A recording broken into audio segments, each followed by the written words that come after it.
If you've ever been to a service at which I officiated of remembrance and honoring someone who has entered eternity, you no doubt have heard the words that Peggy read this morning. I pretty much read them at every service, every funeral service I officiate. Paul's wonderful words to the Romans. He asks the question, what or who can separate us from the love of God in Christ Jesus? He lists a whole bunch of possibilities. Then he answers his own question by saying, there's nothing. There is nothing in all creation that can separate us from God's love in Christ, even death. And yet, one of our most serious times of doubt and struggle comes at those times when we try to make sense of how God is involved in the world when bad things happen. We see tragedies, we see death, we see illness, we see natural disasters. We ask questions like, why does God let this happen? When something bad happens to ourselves, or even more importantly, to someone we love, we ask the question, is God trying to teach us something by allowing this to happen? And if God chooses to save some, but chooses not to save others from some catastrophe, how is it that God makes that decision? When we search for answers to questions like those, we're seeking to understand what is known as God's providence in the world and in our lives. How is God involved in what happens in our lives? What we believe about God's providence determines how we respond when bad things happen, either to ourselves or to our loved ones or to someone in the world.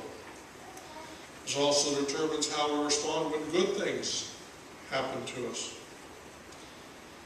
Listen to this quote from Adam Hamilton's book called When Christians Get It Wrong. This is the book cover that Jake's going to bring up there. Right up there, Jake. There it is. Adam says, I would like to suggest that some of the long and commonly held assumptions about God's involvement in the affairs of the world, the things Christians sometimes say in the face of suffering and even blessing, not only may be wrong, but may also serve to push people away from God. Interesting statement. And in this series we're exploring, with Adam's help, the ways that we do profess our faith and share our faith in ways that sometimes push people away instead of drawing people to God. We're looking at 5 issues or 5 areas that recent statistics indicate that many persons, especially young adult persons, who are looking at Christianity, deciding about Christianity, 5 areas in which they're really struggling with the response that they see from Christians. These are the 5 areas: the unchristian ways that some Christians act, the anti-intellectual, anti-science stance of some Christians, Christianity's views of other world religions, questions related to the role of God in human suffering, and the way Christians view homosexuality. Those are the 5 areas that we're exploring. They are tough issues. They are tough areas. Many persons, especially young adult persons, are struggling with the response that we're giving to those issues. Thank you, Jake. I want you to listen for a moment to a young woman and listen to her perspective. Our baby died this past spring when he was 6 weeks old. So many Christians we have encountered since that time tell us that This was God's plan. Now, before this tragic event, I guess I thought that was how life worked too. But there's no way that the death of an innocent 6-week-old and our inability to get pregnant again is part of some master plan. And if it is, then I simply am not interested in the God that has that kind of plan. Those are tough words, and they cause us to think, don't they? What is the meaning of God's will, and how is God involved in what happens in the world? I want to invite us this morning to use caution in sharing our faith about God's will. Caution that what we say might indeed draw people to God as opposed to repel people away from God. And the first thing we know is that sometimes well-meaning, good-hearted Christians make these kind of statements. Sometimes we say, well, it must be the will of God. Which means, of course, that God wills everything to happen or not to happen. That God is some kind of puppeteer that says, this is going to happen to you, but this is not going to happen to you. I'm going to save you from that, going through that, but I'm going to make you go through that. Now, another way of saying that, and I've heard this, I've probably even shared it, is the statement, everything happens for a purpose. Which, of course, means that everything's already scripted. Everything that's going to happen to us and everybody else in the world is already planned out. We're just living it as it was planned out for us. I want to challenge you this morning, and I want to challenge myself, that if indeed we're going to use those statements, I want us to be sure that we absolutely believe them. If you really believe that God wills a slow, agonizing death upon someone because of a disease, or if you really believe that God somehow wills the death of a young boy who's hit by a car, or if you believe that it is in God's plan that a woman be raped and tortured before she's killed, if you really believe that, then I say go ahead and say it's God's will, or that God has a purpose for that happening. If, however, you are a bit uncertain, or even more than a bit uncertain about that, I would advise caution before saying that. And if you're uncertain, I want to suggest this morning, I want to give us some things to think about. Maybe a line of reasoning which might help us in our uncertainty. Let's assume for a moment, let's just assume for a moment that God is not a micromanager. Each of us contain about 75 to 100 trillion cells in our bodies. That's a lot of cells on this earth, in humanity, and in all the creatures that are part of this earth. Let's assume that God does not micromanage every one of those cells. Every molecule, every atom, every electron, every situation, every event, every single thing that happens in this world. Let's say that God does not micromanage. Well, let's say God could, if God wanted to. That's the issue of sovereignty. God has the power to do that. But let's further assume that God chooses not to relate to humanity and the world in that way. I know this is not the football season, but I have an example that comes from the football season. You've seen it happen.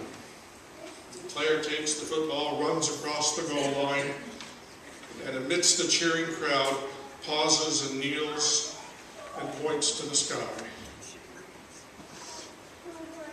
Now, I don't have a problem with that if the player is saying, God, I love you. I recognize you as the source of my life, and you've given me the gifts and abilities to participate in this wonderful game and to be a part of this, and I just want to take a moment to honor you for that. I'm fine. If, however, the player is, by his actions, are somehow implying that God orchestrated that touchdown, that God said, I'm going to make that touchdown happen right then I have to ask the question, really? Do we really believe that the Almighty God that we believe in orchestrates a team to win or a team to lose? Does God really will one team to win and one team to lose? With the exception of KU, I'm not sure.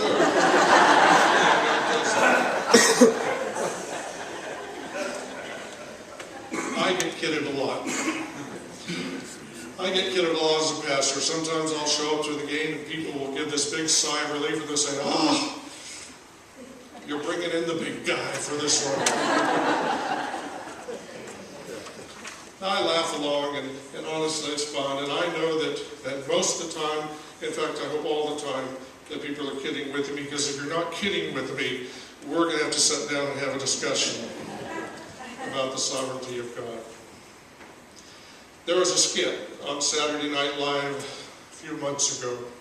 Some of you saw it, maybe some of you didn't. A lot of controversy about it. It probably, for a lot of folks, was a skit that was derogatory towards Christianity. I tend to look at those things as what's the message that I can pull out of that, even the good message that I can pull out of something that at least appears to be somewhat derogatory towards Christianity. The skit involved a guy playing Tim Tebow. And you know about Tebowing and all of that. Tim Tebow is the one that does the little prayer thing during the games that he plays. In this skit, they're sitting in the locker room and talking about the game, and all of a sudden, in this cloud of smoke, in walks Jesus. And of course, Tebow's all excited, and he runs up to Jesus, and Jesus said, hey, leave a little room here for the Holy Ghost. Stand back. And they talk a bit, and they're all excited, and they say, man, I'm glad you're here. You're here just in time to help us win this game. And the guy playing Jesus says, hold on a minute here, hold on a minute. He said, I've seen you play and I've seen you practice. What you need is some better plays. What you need is to execute those plays better. What you need is better physical exercise to get you in shape to win that game. What you need to do is work harder to win that game. You don't need me to win the game. That's up to you all. Now, sometimes teams work as hard as they can. They do all the good things. They have all the good plays. And they still lose sometimes. That's the same way in life. Sometimes we do all the good things. Sometimes we have the best of intentions. Sometimes we do wonderful things, and bad things still happen to us. I would suggest that the message that Paul is sharing to the Romans is a message for us today. And that is the message that with God's help, we can take a win or a loss, a good or a bad. And with God's help, we can make meaning out of that event. That's what Paul tells Romans. He says, God works all things for good. Paul's not saying that God causes something to happen so that something good will come out of it. Paul's saying when things happen, go to God, and God will walk through it with and help you make meaning of it. Another good example is in health issues that we all face. Like Adam says in the book, we pastors pray over thousands of prayer concerns a year. I'm constantly thinking and praying about things that I know about my congregation and know about the world and know about everything. I go to hospitals. I go to hospital before surgeries. I go to the hospice house when people are facing the last days of their life. Now, I have to say, as Adam says, there are a few instances across my span of 30 plus years of ministry that amidst all of those prayers that something happens that I can't explain. It's as if something supernatural has interceded and has caused something to happen that a doctor can't explain, that I can't explain, that no one can explain. That happens very rarely. But that's not the way God acts most of the time. God has set things in motion. God has made us human. God has made a limited creation. And then gives us the freedom to make decisions about it. To make decisions about our bodies, the environment we live in, how we're going to live with each other in this world. And in the case of our bodies, we don't always treat our bodies well, and we suffer the consequences of that. Sometimes we treat our bodies pretty well, and bad things still happen. Because our bodies, our cells, our organs malfunction. That's the way we're made. When I developed my inner ear disease about 12 years ago now, like everyone else, I first began looking for the reason. Not the scientific reason, the spiritual reason. Why was God letting this happen to me, a minister who needs to hear and listen to people? And like you, I prayed for the supernatural miracle, the reverse of that malfunction and the full restoring of my hearing. Ultimately, I received from God a message that Jay, I didn't cause this for a purpose. And Jay, I might have been able to, but I didn't intercede and stop it because I'm trying to teach you a lesson. I didn't do that. That's not the way I operate. The message I got that as my body malfunctioned, that God would help me through it. And that ultimately God would help me use the malfunction of my inner ears to better understand and hopefully be a better pastor. One of the answers that would pop into my mind occasionally was, and I would try not to give it much time, but it would just pop in there. It was the question, God, are you punishing me for something I've done? Or something I haven't done? I call this the cause and effect will of God. And if it's part of your faith, I want to advise caution this morning. There are many well-meaning Christians who have it all figured out. You've heard them on TV after a natural disaster. They said, well, the reason that city suffered a hurricane or that city suffered an earthquake because there's a lot of sin in that city. God said that's enough. I want to ask you, do you really believe in a God who looks at a city and looks at people, fathers, mothers, children, and says, I'm going to cause that earth to shift right there so that people will be buried in rubble, die agonizing life, people will lose loved ones, and I'm going to do that so that the world will learn a message. Do you really believe in a God who takes a person and says, that person is ready for cancer, and I'm going to inject that one little cell in there that starts that emotion? Do you believe in that kind of God that sends cars crashing into each other, or takes babies away from others, or digs down deep into someone's inner ear to make it malfunction? Or do we believe in a God that says those things are going to happen? Because humanity and creation isn't perfect. Yet when you walk those paths, when you take those journeys, I will walk with you. I want to suggest that that's the core of Paul's message this morning. That God doesn't cause things to happen for a reason, or refuse to intercede to stop things from happening for a reason. And God can take anything that happens to work for our good. God can take tragedy and turn it into triumph. That's resurrection. Triumph from tragedy. One final caution, then we'll wrap it up. One final caution. I want you to see an image. The image is of a town that's been hit by an earthquake. In the front of a rubble of a building that has collapsed, there is a man who was talking to the reporter, and he says, I just want to thank God that God saved me from dying in this earthquake. Behind the man is a father who is looking through the rubble for his daughter, who presumably is buried and dead in the rubble of that earthquake.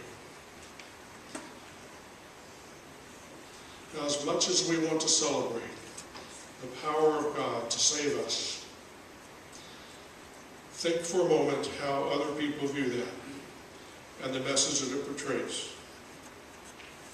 The message is still, whether we're thanking God for saving us or wondering why God has buried the daughter, the message is still that God picks and chooses by some grand master plan who will suffer and who will not.